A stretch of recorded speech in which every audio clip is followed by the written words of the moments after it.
자비하신 예수님, 오늘 이 하루도 이 세상의 수많은 사람 가운데 의지할 리가 자비하신 우리 주님밖에 없기에 오늘도 우리 아버지 하나님 앞에 나와서 이 새벽을 깨우며 이 하나를 시작합니다.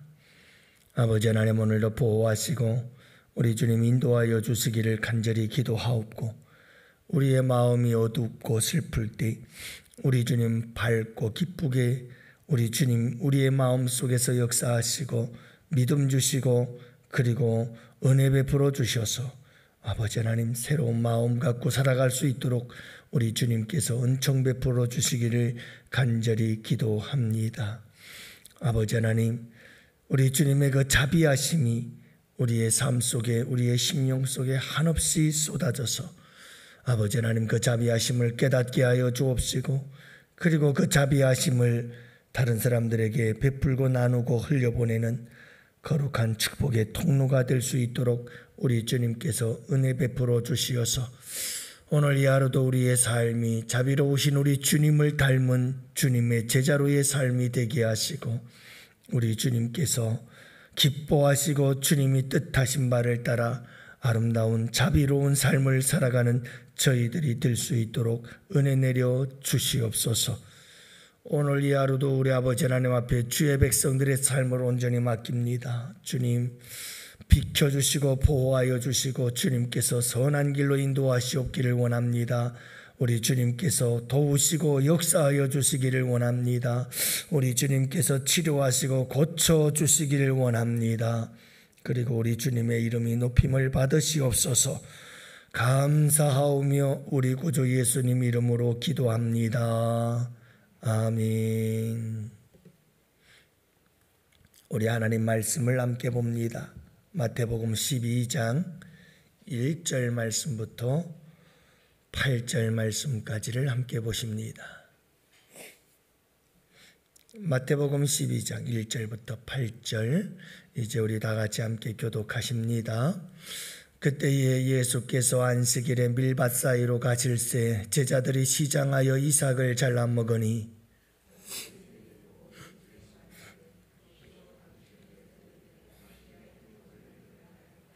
예수께서 이르시되 다윗이 자기와 그와 함께한 자들이 시장할 때의 한 일을 읽지 못하였느냐?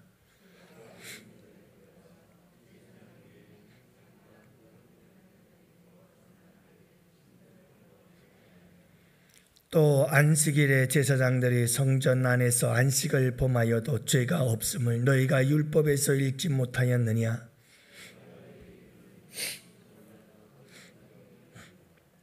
나는 자비를 원하고 제사를 원하지 아니하노라 하신 뜻을 너희가 알았더라면 무죄한 자를 정죄하지 아니하였으리라. 인자는 안식일의 주인이니라 하시니라. 아멘. 할렐루야. 어제 하루 잘 주셨나요? 벌써 이렇게 5월이 훌떡 지나가는가 싶습니다. 이렇게 세월이 빠르게 지나가는데 또 오늘 이 하루도 여러분 그저 새벽인데 이렇게 시작을 했습니다만 또 이것저것 하다 보면 금방 하루가 지나고 또 밤기도에 나와서 하루를 마감하고 그렇게 하루가 쏜살같이 지나가는 것 같습니다. 오늘 말씀은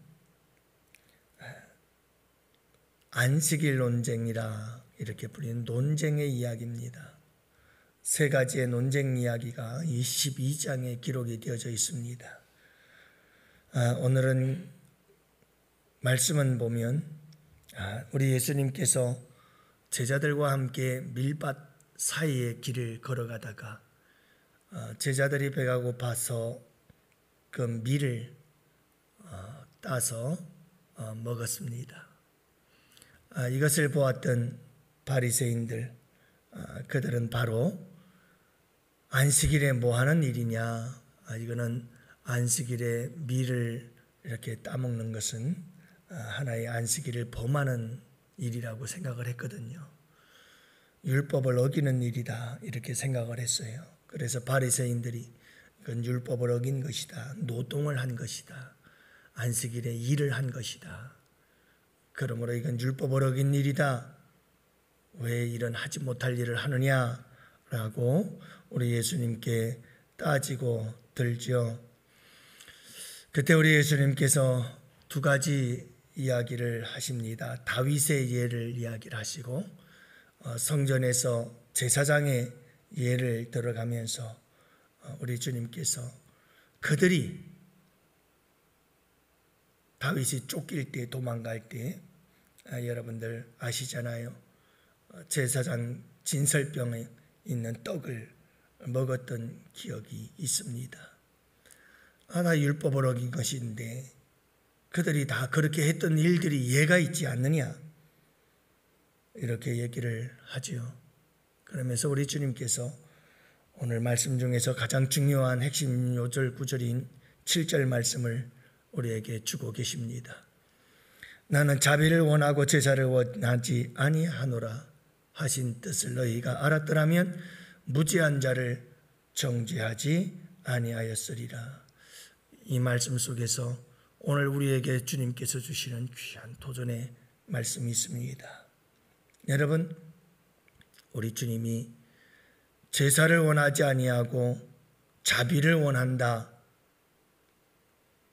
여러분, 이 말씀은 우리 주님께서 예배는 안 드려도 된다라는 뜻이 아니죠. 제사도 중요하고 자비도 중요하다.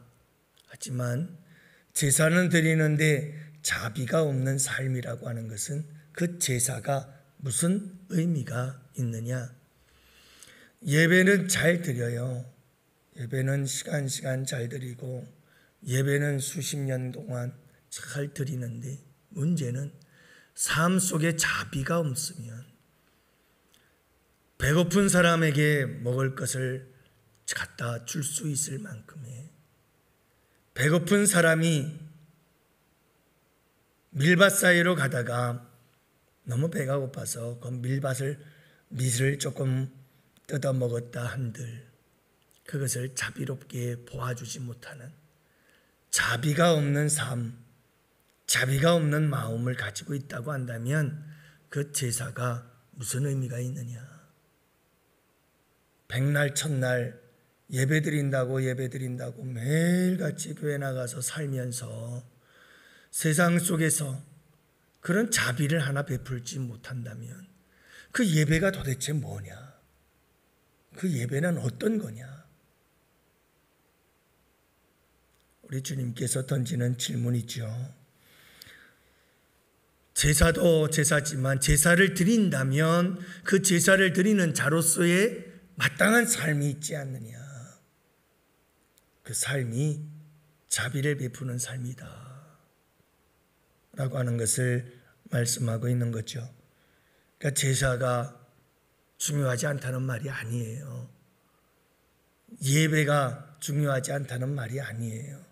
예배를 드리면 예배를 드리는 자로서 마땅히 살아야 할 삶이 있다는 거죠. 그 삶이 뭐냐? 자비다 이거예요. 사람들에게 자비를 베풀어라. 이것이 우리 주님께서 첫 번째 우리에게 주시는 도전의 말씀이고 또 하나는 정죄하지 말아라. 나는 자비를 원하고 제사를 원하지 아니하노라 하신 뜻을 너희가 알았더라면 무죄한 자를 정죄하지 아니하였으리라. 정죄하지 말아라 이 말이에요. 정죄하지 말아라. 바리새인들의 주특기가 정죄거든요. 항상 정죄할 때 그들이 사용하는 것은 율법이거든요. 성경의 율법 외에도 장로들이 만든 유전, 그들이 만들어 놓은 전통들 수없이 많아요. 그런 걸 만들어 놓고 그 율법의 기준을 항상 사람들에게 갖다 들여대면서 이런 율법이 이렇게 만들어졌고 전통과 유전이 있는데 당신들은 그걸 범하지 않았느냐? 당신들은 잘못했다. 당신들은 죄인이다. 자꾸 이렇게 정죄를 하는 거예요. 당신은 죄를 지었어 라고 하는 게 정죄잖아요.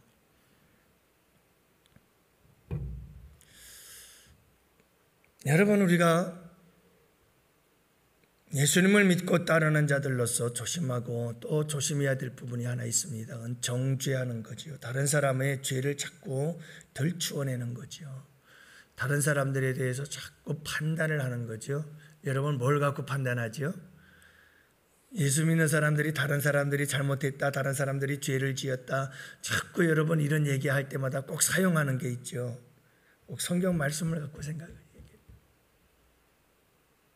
성경을 갖고 얘기를 하거든요. 신앙생활을 그렇게 하면 되냐, 이렇게 해야지 하고 정죄를 하거든요. 그래서 여러분, 우리 주님께서 원하시는 것은 이렇게 정죄하여 우리의 죄를, 상대방의 죄를, 다른 사람들의 죄를 들추어내고 그걸 가지고 자꾸 비난하고 비판하고 이러는 것을 우리 주님은 원하지 않는다, 이 말이에요. 우리 주님께서 원하시는 것은 우리의 죄를 덮어주는 거죠. 십자가가 우리의 죄를 덮어주는 사건 아니었어요. 우리가 제일 사랑하고 우리가 제일 이 인류 역사상 가장 위대한 사건으로 여겼던 십자가의 사건을, 여러분, 왜 우리가 십자가 예수님의 보혈, 예수님의 그 피를 이야기하는 이유가 도대체 뭡니까? 그건 사랑이거든요. 용서의 사랑이에요. 우리의 죄와 허물을 덮어준 사건이에요. 구약의 여호와의 법궤 안에는 3가지가 들어있었죠. 아론의 쌍난 지팡이, 여러분, 이건 무슨 죄를 의미하나요?